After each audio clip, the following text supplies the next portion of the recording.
Right, can I have your attention, everyone, please? Thank you. There we go. Well, welcome to this session on combating homelessness. It's good to see you all. Good turnout. We are rather pressed for time now with the previous presentation. As good as they were, they went on too long. I'm not going to allow that to happen to this one. Sorry? It almost does go on too long. But it's so interesting, isn't it? This is the problem. We can listen for hours and hours and hours, but we do really need a little bit of discipline. So we'll try that with this one. As you heard at the end of the last session, lunch is at 1 o'clock. So what I would propose to do is still to allow our speakers around about the 10 minutes, no more than that. So it will only give us a much shorter period at the end to ask questions. I hope that finds favour with you. Is that okay? It's the only practical arrangement. Sorry? It's the only practical arrangement. Thank you. We've got some support. So before we begin, my name's Richard Palmy. I'm one of the trustees. And for my sins, I was advised I was chairing this meeting about 10 seconds ago. Because unfortunately, Jim hasn't made it yet. So bear with me as we progress, and I'll do the best I can. We have this session, you've seen the papers there, so to carry on, we're going to start off with Mark McGreevy from the Depaul Trust. Depaul International. Depaul International, there, it was Depaul Trust, wasn't it? It was in the early days, yeah. Well, I still remember it as in the early days. I'm too old those days to move on. So we'll start off with Mark first of all, and then Nicola, yes, and then Jake. Right, too. So you've got 10 minutes starting now. So let me whisk through this. What I'm going to try and cover is just 2 or 3 global themes, okay? And then I'm going to try and drop down those global themes into what difference you can make to that agenda at a global level if facing homelessness. Anybody here a member of the Royal Society for Protection of Birds? Mark. Yeah? Oh, there you go. Then you'll know that there's the Great Garden Bird Count that happens in January every year. 500,000 people in the UK take part in this. But what you might not know is it takes place in every country in the world. The Audubon Society in the USA and different parts of Europe. And what they do is they take all of this data and they can tell if species of birds migrating, if they're dying off, or if numbers are declining. And actually what they can do using this information is they can say, is that natural disaster or is it man-made? And they can go back and they can do things to influence those populations. They can make a difference to influence those populations. I tell you this story because we know much more about birds than we know about homeless people. Right? That's the first point that I wanted to make today. So we know, for example, that if we talk about homelessness in its broadest category, there are around about 680 million slum dwellers in the world at the moment. And we know that because satellites coalesce over these big urban settlements once or twice a year and they count roofs. And through a very complicated algorithm, they can tell you how these slums are growing, what the buildings are used for. We know, and you probably saw yesterday, David Miliband talking about 70 million at the moment, refugees and internally displaced people in the world at the moment, the highest number that's ever been in existence. But in relation to street homelessness, we haven't got a clue globally. 26 countries measure it, that's all, in the world, and they measure it randomly and to different definitions. So that's just one thing I want to say. Second point I wanted to make is, what does you do when you can measure it? And you heard in the first presentation this morning, we do have a measure in the UK. And therefore, how do you end homelessness? How do you actually end homelessness? Dame Louise Casey, who's my chair and was Tony Blair's street czarina back in the day, used this image to get her job when she was interviewed for it. And it's a bathtub, and it gives you a very simple pictorial image of how you end homelessness.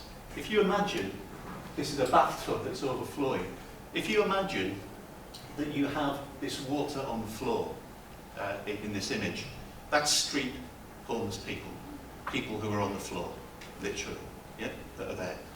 If you imagine this bathtub that's here, full of water. That's the system itself. The hostels, the night shelters, all of these places, this temporary accommodation that we have for homeless people. And if you imagine the tap that we have here, then the tap is how people arrive into homelessness. These are the things where people arrive. Now, the interesting thing for the SVP is you're involved in all three of these areas. You actually work directly with street homeless people through some of your shelters and night shelters and day centres and parish missions that do things. You actually work in the system itself in terms of the fact that you directly manage services for these people as well. But more interestingly, and I think more importantly for this big issue, for the SVP and for homelessness generally, you work on turning the tap off altogether. That a lot of what you do prevents people arriving on the streets in the first place. So your work with prisons, your visitation projects, your food banks, your listening ear, all of these things are things which can stem homelessness at its root. So just a broad point again to make at the global level about something that you do all over the world in every country that I've been to. How to end homelessness? There's two ways that you can do it. The first one is you could make it illegal. That's what they did under communism. There's no homelessness under communism. That's what they're doing in Hungary now. If you sleep on the street, you just make it illegal. Just imprison people. Easy way to do it, isn't it? I don't think it's the right way, personally. Gives them a home. It gives them a home and food, and probably more than they've had on the streets, and that's an absolute truth. But the other way you can do it is you make it unacceptable. You know, 20 years ago, I could smoke in a cinema. I could smoke on an aeroplane. I could smoke on a tube train. I could smoke in a restaurant. I could smoke in a bar. Nowadays, I can't smoke in any of those places. And do you know why? Because we made it unacceptable. Unacceptable to do it. And that's the secret about ending homelessness. You make it unacceptable. And in Finland, that's exactly what they've done. Through great metrics and measurement and data understanding how's out there, turning off the taps, Finland is pretty much now at zero homelessness. From a higher rate per person in the population than the UK have, yeah, at the moment. They've managed to do this through great analysis. I'm rushing through this. So at the IGH, the Institute of Global Homelessness, which is the Vincentian project of which I'm the founder based in Chicago at Depaul University, we've taken this lesson from Finland about how we did, and our aim in the next 5 years, the next 3 years, is to end homelessness or severely reduce it in 12 cities. And by 2030, we aim to actually end homelessness in 150 cities globally. Yeah? So it won't all be perfect. We'll get things wrong. We're learning as we go along. But the idea is, if we can prove to policymakers that this can be done with a collaboration of government, of the voluntary sector, of the corporate sector, of local government as well, then there is no reason why we can't sell this to other cities around the globe. And I think cities are probably the easiest place to do this within. I've got 2 more slides and I'm done. These are what we call our vanguard cities, the cities which are signed up and we have a full commitment and a contract with, and we're working with actively at the moment. The 2 you can see from the UK there at the moment are Manchester and Santiago. And Glasgow. Same accent. And actually, if I said to you at the moment that probably Bangalore, we're probably making more progress there than we are in Manchester, that tells you something about the state of unpicking the politics and the complications of what's in the homeless system. So finally, why does it matter to you? What do you do? The SVP is absolutely crucial in everything we do in the world because you do work across all of these different aspects of the homelessness sector. The information you give us totally invaluable to solutions. All conferences that I've met, just by their very nature, turn off the tap. Going back to the first speaker, stories are so important in this. You can't believe it. Statistics say nothing. I was speaking at the UN a few weeks ago, and I decided not to give statistics, but to tell 2 or 3 stories of people I've met around the world. It was much more effective than anything that I gave in terms of statistical thing. And I'll be coming to the SVP in this country and around the world. We're doing a 1,000 stories campaign on homeless stories across the globe in preparation for a big meeting we have at the UN in February of next year. And then finally, global action is fantastic. It sounds very exciting, the United Nations, the Vatican, all of these things. But actually, it all starts with the person in front of you. So from my point of view, thank you. That's my 10 minutes.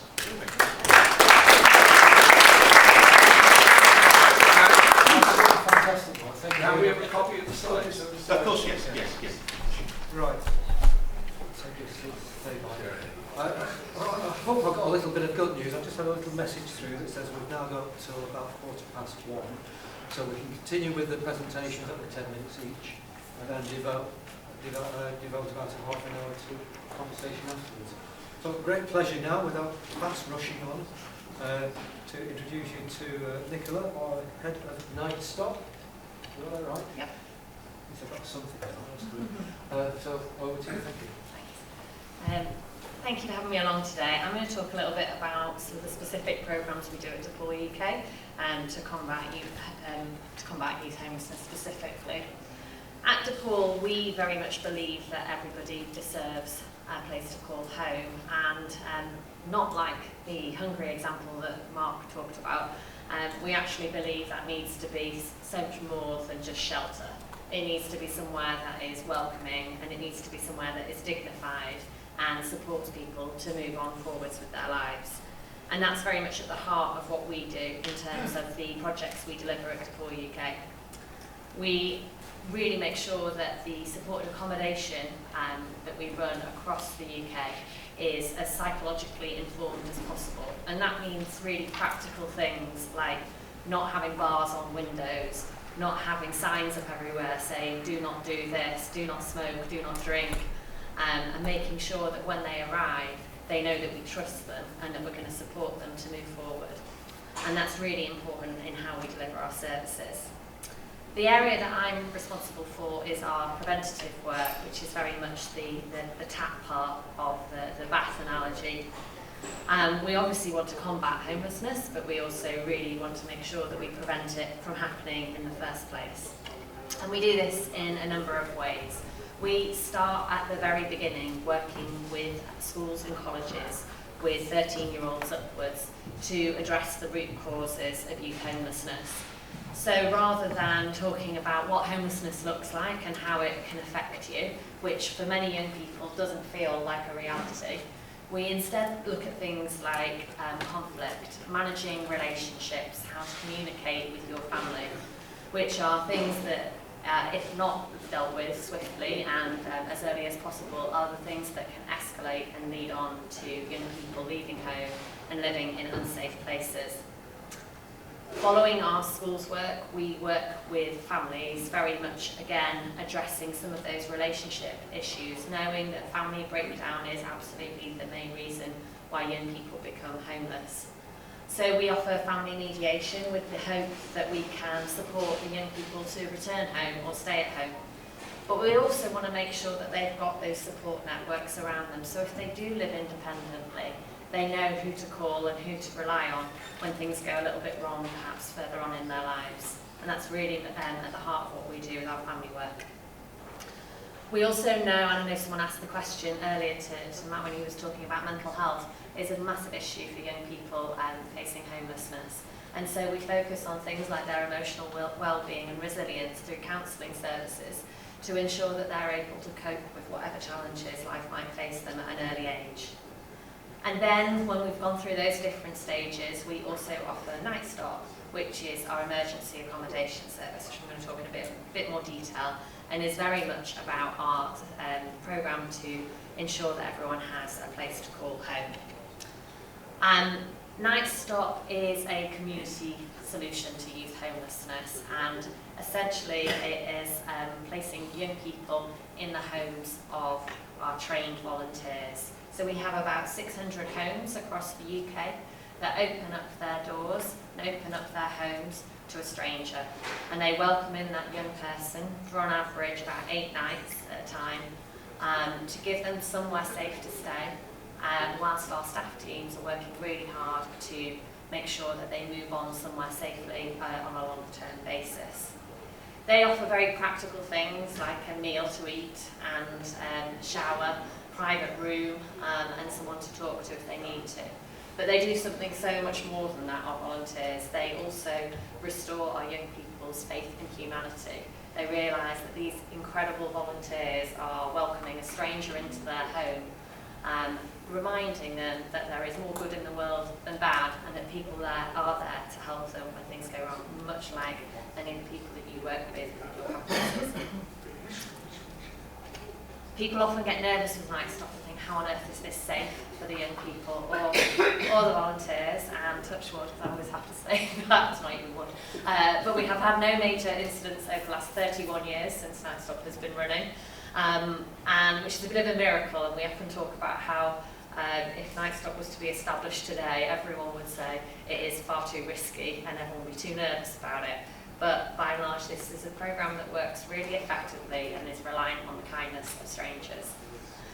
Essentially how it works is we have a young person, and to give you an example, we have someone a couple of weeks ago who had come out as gay to their parents, and unfortunately that was something that they were unable to cope with. The young person had nowhere else to go and confided in their college tutor. Their college tutor knew about Nightstop, and after a couple of weeks of the young man sofa surfing and staying with different friends and family, the college tutor said, okay, there's a service called Nightstop, they might be able to help you. Nightstop then risk assess the young person and find out what's going on in their lives and check that they haven't got any issues that would mean we wouldn't be able to place them in a volunteer's home. And then there's a frantic ring around where we see which volunteers we've got available that evening and try and match the two together. And you can imagine this is quite a logistical challenge at 3-4 o'clock in the afternoon, where you might have a young person with allergies to dogs, and yet hosts that have only got dogs with them that evening. So we do a lot of practical matching to make sure it's a suitable fit between the young person and the host. And then the young person arrives at the host's home, and that's where the magic really does happen. They ring that doorbell, and after a terrifying moment where they realise they're about to go and stay in a stranger's home, the young person is welcomed in and suddenly is starting to realise that things are starting to get a bit better for them. And as I mentioned, young people on Nightstop are staying for an average of 7-8 nights at the moment. They can stay up to 3 weeks, and during that time we're working to either support them to return home through our family mediation services, or finding them alternative places to stay. And last year we provided about 10,000 safe nights to sleep to young people across the country. Nightstop is run in 30 towns and cities across the UK, and Depaul, the UK, runs 5 of those services. The other 25 are run by other community groups, housing charities and youth charities across the country, and we support those organisations as well to deliver Nightstop in their local area. And this is something where the SVP can work really closely with us on this. So if you're not already connected with the Nightstop service in your local area, then please do have a look on our website, and also speak to me and I can connect you with that particular service. And it might be that there are young people that your volunteers can support with, or likewise, there might be people you know that have a spare room and would be interested in hosting the Nightstop.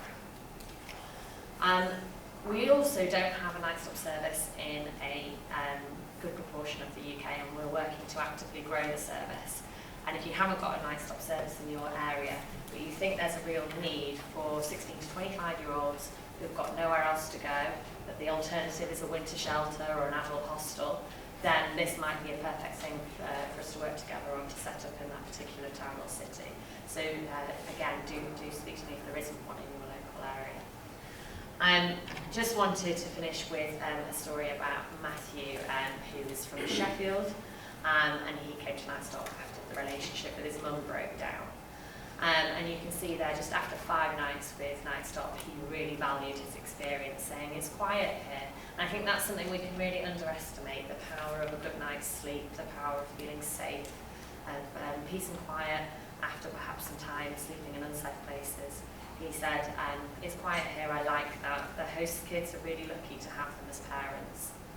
And after just those 5 minutes on Nightstop, Matthew was supported into permanent accommodation. So I hope that was within my allocated time. 30 seconds. Sorry about the 30 seconds.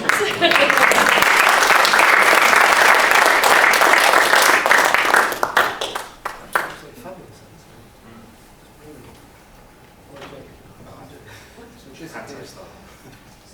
May I introduce Jacob to you, please? Of the housing justice. Housing justice, indeed. So, I don't have any slides, so I'll let you judge whether that's because I'm trying to be innovative or just disorganised. I thought I'd talk a little bit about kind of what housing justice does, and then some reflections from some of that work, really. So, housing justice is the successor organisation to an organisation you might be more familiar with, the Catholic Housing Aid Society, formed in the 50s, and the kind of initial objective of that organisation was to provide or to support predominantly Irish migrants living in poor housing in the West End of London. And over the next kind of 30, 40 years, that organisation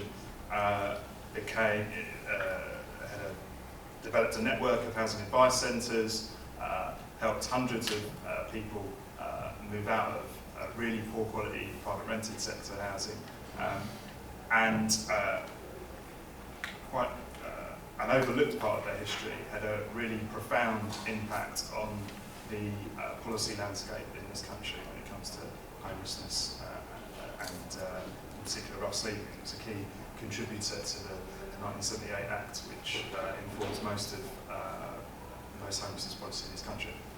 And as I remind colleagues from Shelter, it was the first director of the Catholic Housing Aid Society who became the first chair of Shelter when Shelter was set up in the 60s.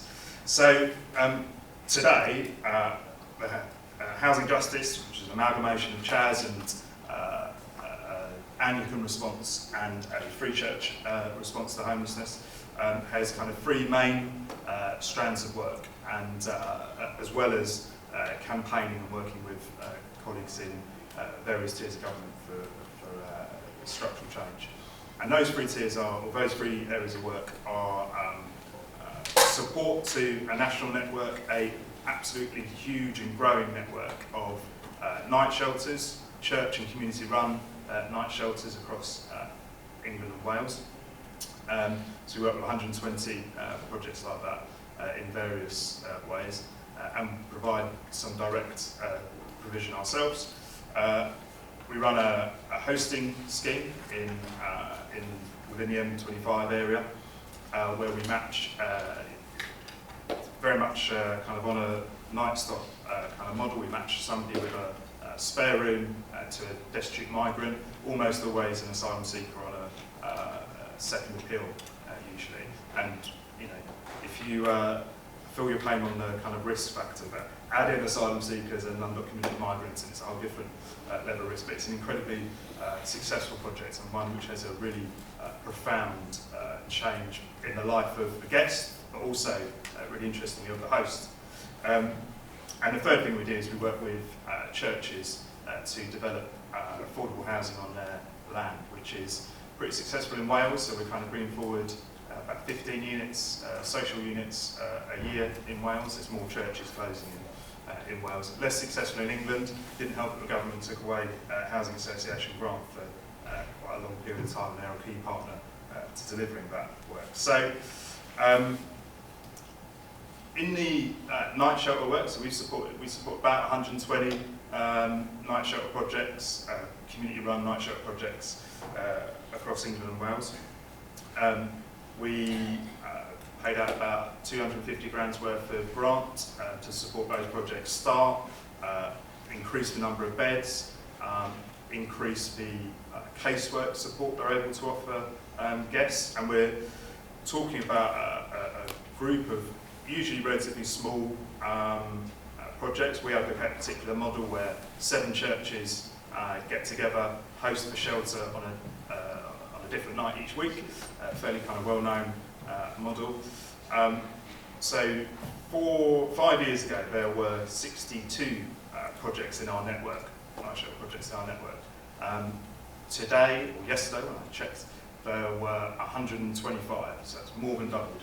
And we know there's 137 across the country. So, the obvious negative of that is that it's a response to an increasing amount of people sleeping on our streets. I suppose the positive, if there is one, is that communities, and particularly faith groups, and particularly churches, responding to that need at quite a local level, and often making really significant change in the lives of the people who come into the shelter. So about 6,000 people went through those projects over the winter just gone, and we expect a small growth in the number of projects for the coming winter. Our hosting project has about 100 hosts currently on the books, and some people will host for hosts who do the occasional night to give a bit of respite, some people who will open their doors up just at Christmas for like a week, and other hosts who have literally been hosting for 2 years without much of a break. And I was particularly thinking, when I was listening to John Battle this morning, about what he said, his line about the kind of the dual challenges of our times are polarisation and isolation. And my hosting project shouldn't work actually. It's got loads of risks which we have to really manage in a prudent way. And when I sign off everybody who goes into a placement, I often think, is this really going to work? There's this Eritrean guy who we know very little about, and he's going to live with a lawyer in South London. There's going to be a bit of culture clash here, surely. And actually, the incredible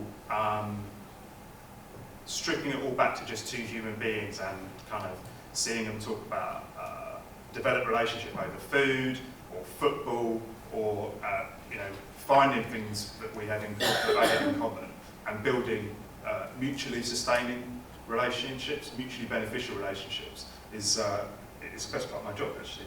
And also I think it's quite important in both in a homelessness setting, which is often pretty depressing. If you listen to all the statistics at the start of today, it's a pretty depressing place to be quite often. And then more broadly in a social and political climate which is full of division and full of antagonistic debate, to see people come together, whether it's in a night shelter setting, where it's a project I volunteer at in East London, and there's this guy who's a volunteer. I've been talking to him for ages, and I said to him one day, what do you actually do? And he's like the best guy with the guests, because he doesn't talk to them about anything to do with their housing situation. He wants to play dominoes, and he's actually really good at dominoes. And the guests love that, because all they want to do actually is just like I do when I get home from a day's work. I don't really want to talk about work or that kind of stuff. And he's an investment banker who doesn't even live in East London. He lives in Reading, but he comes through on his way home. And it's those kind of stories of interaction that not just give us a bit of hope, I think, in a time when we need a bit more hope, but also actually have almost innately within them part of the solution to homelessness, which is to meet people where they're at and understand a bit more about somebody's personality, characteristics, and through that develop a relationship that might be able to do something about their wider housing situation. So I just wanted to finish with these couple of thoughts really about the work that we do and kind of reflecting on it. The first is that I think there is a real challenge for us as an organisation, particularly for faith groups who are engaged in similar work, in that we can be distrustful of professionalism and have we can almost overvalue amateurism or kind of an approach which isn't seeking to be the best. Now, I do my job, and at the core of housing justice's kind of values, and I think often for people of faith, is that core bit of the Bible in the Gospels, choose to love your neighbour as yourself. And we started a project in the winter just gone in Islington, complete nightmare project. It was an old glass factory, and we turned it around in 6 weeks into a night shelter. And one of our guys, one of my staff, when I went to visit in about February, and it's the sort of thing where you're signing, you've got loads of health and safety stuff which isn't going right, and it's a pretty impressive project. And he said to me, which is the best thing anyone said to me all year, do you know what? This is exactly the sort of place I want to be if I had to be there. So giving a standard of care and support that we would expect and we would want, I think is really important, and not being, not overvaluing that amateurism. And then just finally, just to say that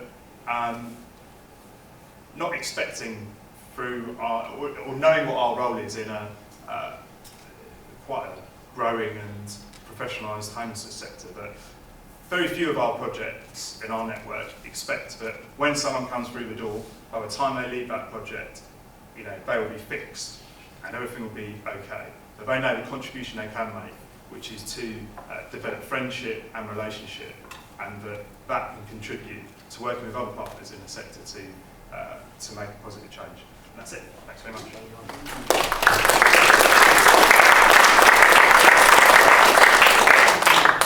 I'd like to say my thank yous now to you, because they're absolutely fantastic presentations.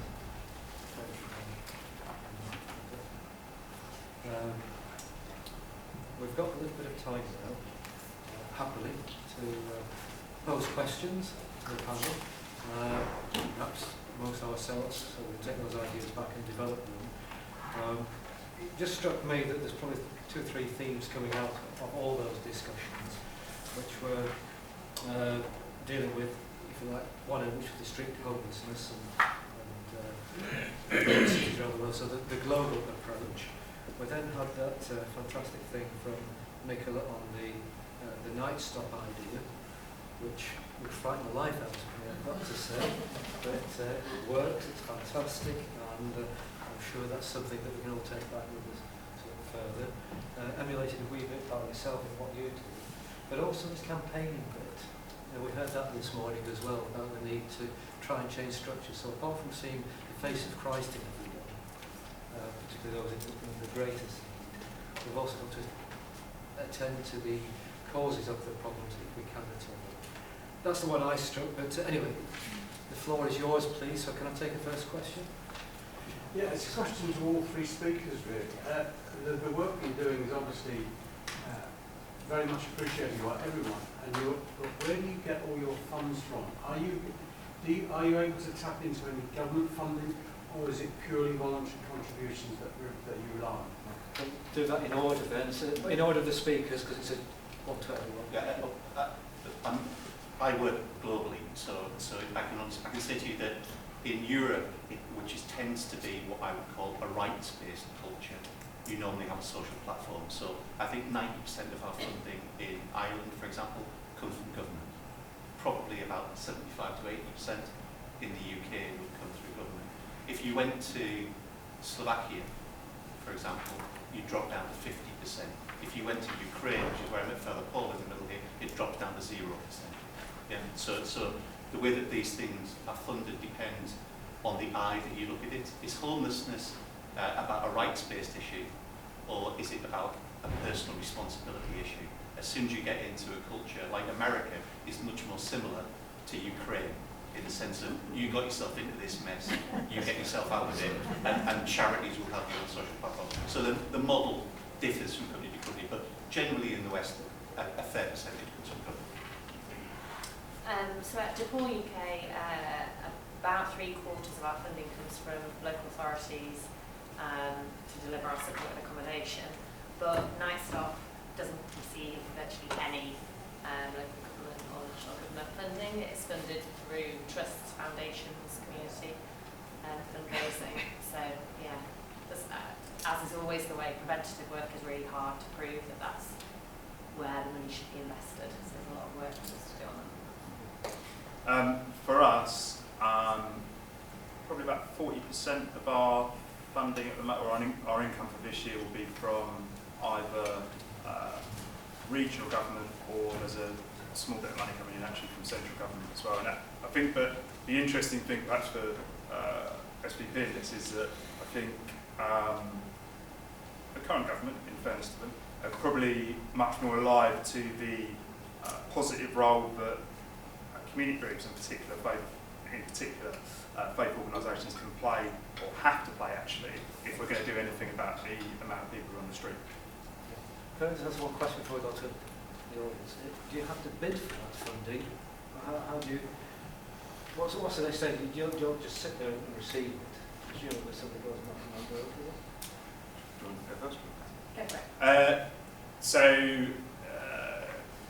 It's all a bit, I don't know how structured it is really. Our kind of funding from MHCLG and the GLA, who are kind of our two kind of major partners really, it's been about kind of building a relationship over a number of years. We give approximately half of that income out directly in grant. So it's actually about them saying, how can we access community and faith groups kind of through us, you know what I mean? So we're passing most of it on. Okay, thank you very much. You want to add anything to that? Well, I can say that most funding is reactive. Grants are posted and you go for it. I'll encourage everybody here to be proactive. Try and get politicians to meet the agenda of the people, not what they think the needs are. This is the importance of lobbying to government to make that point of this is what we need it for, and try and change their mind towards those priorities. Sonia? Some questions about drugs. I thought from reading in the media that a lot of homeless people, who may be a large minority, have drug problems. Is this and the problem of early mortality? A lot of them are dying in their 40s, and I presume a lot of these deaths not just necessarily due to exposure but drug-related deaths. Is there a program for drug treatment or rehabilitation for these people you find homeless? And is it a problem placing them with volunteers if they have drug problems?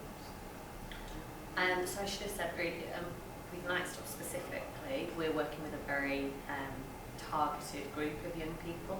So it is aimed at young people who don't have any drugs or alcohol issues, don't have any mental health issues that they can't manage themselves, don't have a violent offending background, because of the nature of placing them in volunteers' homes, that it wouldn't be an appropriate programme. But there are other services out there that work with that particular group. I don't know. Yeah. There are programmes, especially for drug and drug takers. I don't think there are enough risks taken in this area. So one quick example would be when we went into Belfast, the biggest problem was 40 to 50 people who were entrenched street drinkers who wouldn't come inside because they couldn't drink inside. So they wouldn't go inside. Some of them 26, 27 years on the streets because they couldn't go inside. So we sat down as a team and said, well, rather than say you can't come into this building if you drink or take drugs, why don't we say you can't come into this building unless you drink and take drugs? So why don't you turn a dry shelter into a wet shelter, yeah, and create a different dynamic of nursing and care? And within a very short space of time, that project made a major impact on that population within Belfast. So when Vincent Depaul talks about innovation unto infinity, I think it's in meeting the needs of the poorest of the poor in that regard that we need to do more work. Yeah, I entirely support that really. In the kind of community shelters we work with, predominantly it should be kind of what we would call low needs, so certainly not a large amount of people with alcohol or drug dependency.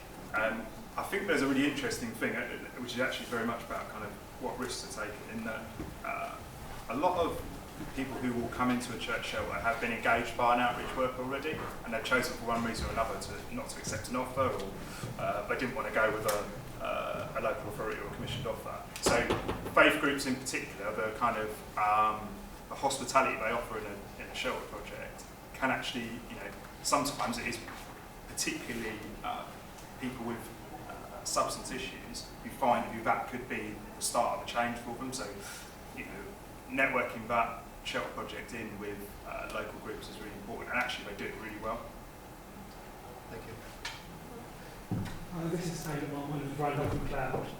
I'm very passionate about homeless. I have 2 to 3 homeless people staying with us at the moment. Question is to you.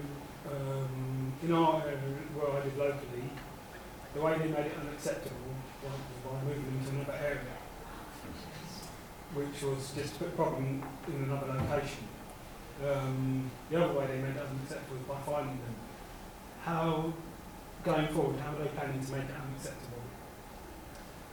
Well, I mean, this is a problem all over the world. So when we first arrived in Bratislava, during the first winter we arrived there, 26 people died of hypothermia on the streets. In fact, the bodies were found often after the snows melted. And one of the techniques the police had to reduce this kind of scandal was every morning at 6 o'clock they would gather everybody together in the city centre and drive them 30 to 40 miles into the countryside and drop them off, and it would take them all day to walk back. So I think this question of unacceptability operates on 2 levels really. One is you have to make a noise about it in the press. You have to get the voice of homeless people out there so people understand these are genuine people who've just had the misfortune to be labelled as homeless for a whole variety of reasons. So you have to do that. But secondly, and this was very important in Bratislava, was when we first got there, every single politician, when we asked to organise shelter, voted against us in Parliament. It was 100% unanimous that they didn't want us there at all. And we went there 5 years later, after a real effort of inviting politicians to come and see what we do, after really working hard with them to educate and understand, that vote turned around to 99 voting for our shelter as an answer to homelessness in the area, dealing with it, not exporting it, if you see what I mean, dealing with it in the area. So I think this is where this idea of telling the stories and telling the stories to the right people is very, very important. Thank you. Yes, please. I'm Thomas from Bracknell ASCO conference, and normally worked on the night shelter program with the churches there. But the problem I had this year was when we were dispatching them after the winter break, the question always had been, what do we do, where do we go, and where do we get the support from? Yes, good having them from March to, from February to March.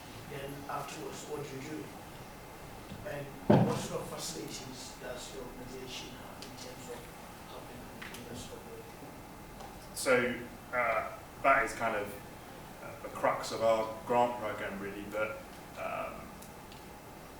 to be honest, I've been quite impressed with MHCLG and particularly with GLA.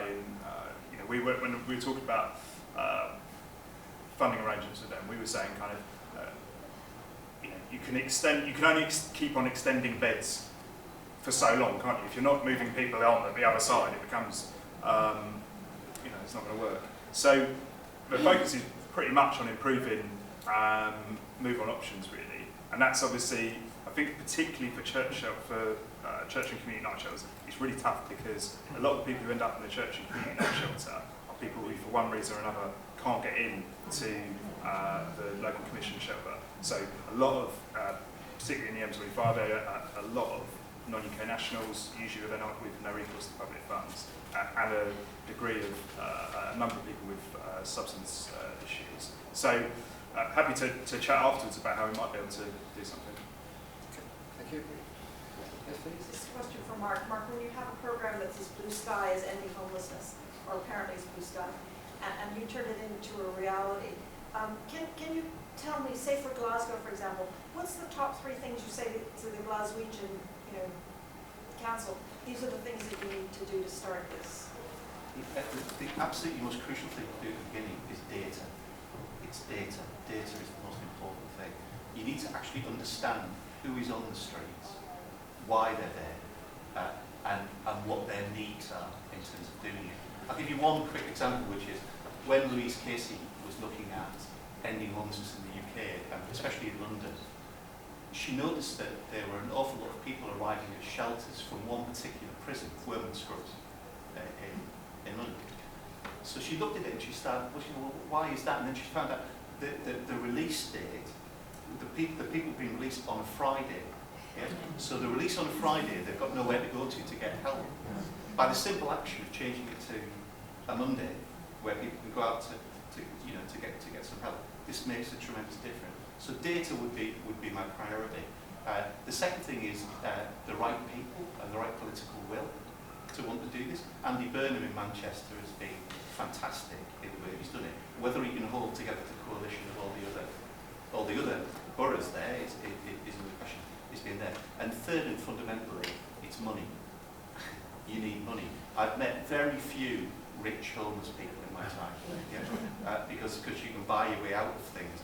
So if you're going to create a safety net that's going to do it, you actually need the money to deliver it. So data, political will, money, they're the three categories. Okay. Yes, please. Sebastian. Question for all three of you. Can you identify what are the three root causes of the homelessness that you have encountered? Let's pick that one up. Bit of thinking time. They won't be definitive, I think it's fair to say. But, I would say, so I'm probably, my head is in London, not just because I live there, but we're just about to finish the London data from this year, and I think London's very different in many ways, particularly around rough seekers across the country. But I would say in the church shelters that we work in London,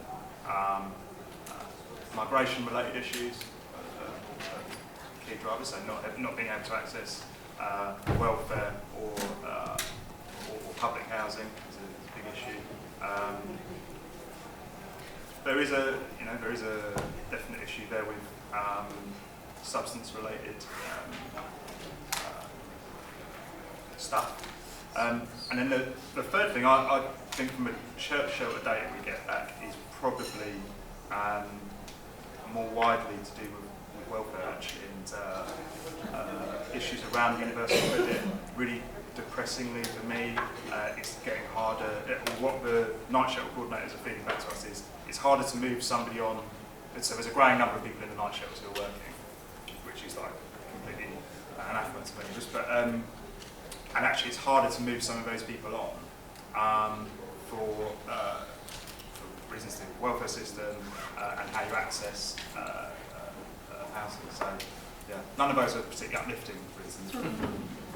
I think for us, like many homelessness charities, we say family and relationship breakdown are the main reasons for homelessness.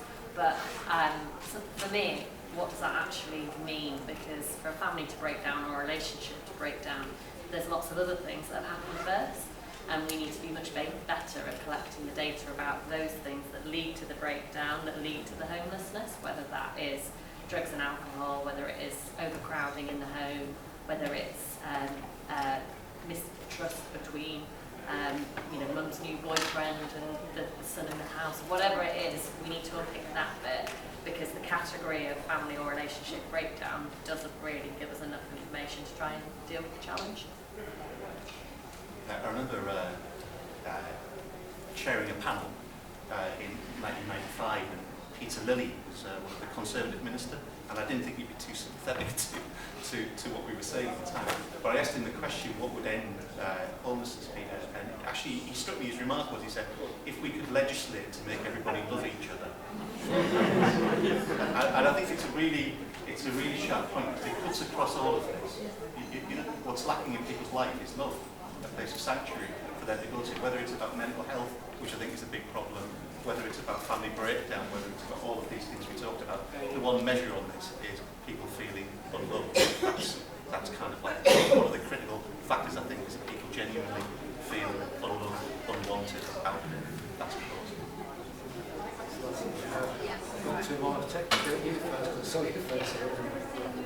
Talking about root causes, do you know what a kangaroo is? It's a Scotsman locked in a toilet shouting a kangaroo. Sorry, just throw joking. I live in Pimlico, and we do one of the parishes in the Western Day Centre. I have to say it is a fantastic project, because basically a lot of people are in the local key. A lot of them are on low incomes, and through the winter, the 7 parishes allows them to save the deposit to move on. It really is, and I've met some really interesting people. It's changed my view on homelessness. And it's great that they're all, each little bit of each parish, there's a mosque, there's a synagogue in it. It's absolutely amazing. A little bit each person does, each parish pretty much makes the big picture. Say every year 60, 70 people get housed through it. But my concern is it's getting harder and harder, particularly in London, to find accommodation. And I think the problem is, like, I work at the Royal Mail and we just sold off within 500 million Scotland Yard. And my thing is that it's the land, basically, in the cities. So I'm going to ask that you can get in touch with the church, because the church is probably the biggest landowner. And in maybe 10 years' time, we're going to be selling off parishes, they're selling off Heathrow for millions. Perhaps we should be countercultural and say, look, we'll keep the land, and is there a way we could get into building houses to solve the problem so they can move them on? Because the houses themselves are not that difficult to build. Do you know what I mean? So maybe look at the bigger picture, how we can get people moved on into low-cost housing. That is happening in some parts of the country. It just needs to be accelerated a little bit, but it is happening. And just to add to that, something we're just starting in London, because obviously the affordability issue is huge in London, is starting some peer landlord schemes. So we've got 3 properties where we've got the buildings, and we're going to house young people in them that have very low support needs, and they'll manage the tenancy themselves. So it'll be a really good move on from shelters or Nightstop or other services. Just to briefly on that point, so we do loads of that across the country, and as I say, Wales is particularly good at it. And I'll say this as a practicing Catholic, I think the Catholic Church has got some work to do on it. I don't want, if you'll indulge me, I don't want to ask a question, just want to tell you a very short story. I work for a local authority and I see some of this in my work, and I just want to tell you what happened this week, because our management team, we were looking at the deaths of 5 people in Halifax. Halifax is quite a well-heeled market town. This isn't all about big cities, it's changing very fast. We now have a lot of street-based lifestyles, seeing more and more people street begging. 5 men died, typical age 40. What did they die of? Gangrene, pneumonia, drug overdose, incineration, trying to light a fire to keep warm, and the 5th one, too decomposed to know. That's what we're up against now. I asked about that. We had the names of those people. The names are so important. They're not just statistics, they're people. One of the names I recognise, John Clarkson. He died of pneumonia, a man about 35. All I can tell you about him is his name, and that he liked bacon, lettuce and tomato sandwiches, because when I asked him, when I saw him begging one day what he'd like, that's what he told me. I'm really pleased I knew the names of at least one of them, and I knew what sandwiches he liked. That's all I had to offer him that day. And I think as Vincentians, it's that contact. If we can do nothing else, get to know someone's name and where they're at, and see where it takes us, because that's the little thing we can bring to this agenda. How do we bury these people? Who pays the funeral? Any more questions? Got another one, please? Well, perhaps We've got a few minutes left. It's a contribution, as I said, it's only this year that I was just jumping and later said, Thomas, you're now in charge of the drop sleepers in Pregnant High School. And the question I said to my conference was that I can only do it if we're going to have a plan where next year or maybe the year after we're not going to see the same group of people. What do we do? So Thomas, we come up with a plan. So what I did was I actually had about 17 guys who were drop sleepers in a lady, and I managed to search each and every one of them individually, sit them down and find out what brought you here and what would you like to do. And the stories I heard from each and every one of them were so, heartbreaking. And one guy who had been there from the age of 12 because parents were drug addicted and everything. But the question was, I don't want to know that much, but what do you think progressively we can actually do to end this sort of program? Each one of them said, from the background that we've got, there's nobody who could actually offer us a job or anything outright because I've been on the street for X number of years now. Unless you as an organization step in to work with each and every one of us and see what are we good at or what can we do in order to help ourselves. So I've put up a scheme with at least about 5 or 6 of them that are using as a case study, and I would like to see if anybody is involved in that. We can actually share experience and see where we can progress it. Because if the individuals don't have the will to get themselves out of it, no matter how amount of resources that we try to, it will be just a repetition of keeping them there all the time. So if anybody is involved in that, I would like to share ideas. Very much equipping them for the future, isn't it? Yeah, very good. Thank you for that. We're just about approaching 20 past, which is the time allotted. So I'm happy to take any further questions in a minute or so. I'd just like to say something about Brighton, because I live in Brighton. And in there we have a large student population. I don't know whether it's 18 or 20,000. We have a council who has sold all the council houses nearly, and they're all in multiple occupation students now.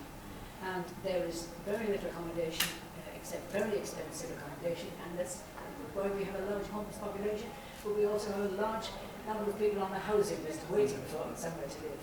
And this is, I think, due a lot to the councils who allow all these houses of multiple occupation. And the schools are closing down in one particular area in Brighton because all these houses have been sold off, and the whole area of the town, of that part of the town, is changing. And we have too many students, I think, in Brighton, and the high cost of accommodation is preventing people from finding somewhere to live. Interesting about too many students. That's The housing is going to them rather than to all the homeless people. Can I make an observation? Sorry, the final one. We visited the Missionaries of Charity in Liverpool the other week. Six sisters, 4 Indians, a Bangladeshi and American, which I thought was quite strange. We've got 6 foreigners in Liverpool doing stuff for the British. But I was, their story was quite enlightening. They provide 40 meals a day, 4 days a week for the homeless. They've also got rooms for 17, and they take in 17. The maximum length of time they can stay there is 3 months until they get all their benefits sorted out and everything else. There's also a few helpers there as well that go in.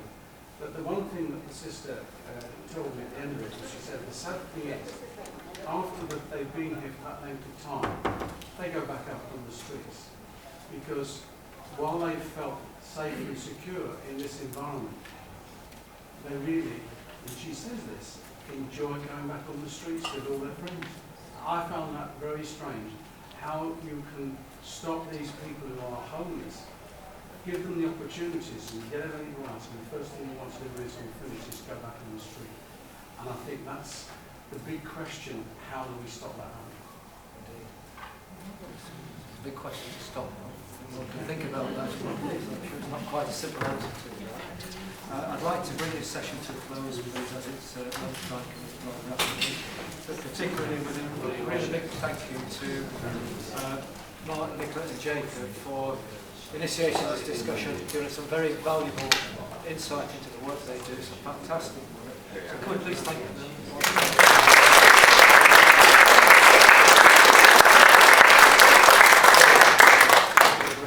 And thank you to our chair as well.